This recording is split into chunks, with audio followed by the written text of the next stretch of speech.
క్రీస్తు శకం 985 నుంచి 1014 వరకు తెలంగాణ ప్రాంతాన్ని రాజరాజ చోళ పరిపాలించాడు.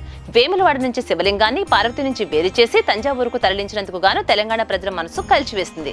బృహదమ్మ పార్వతి నుంచి శివలింగాన్ని వేరు చేసినందుకు గాను తమ దుఃఖాన్ని చోళులకు తెలియజేస్తూ మేరు పర్వతంలో పూలను పేర్చి బతుకమ్మను నిర్వహించడం మొదలుపెట్టారు తెలంగాణ వాసులు.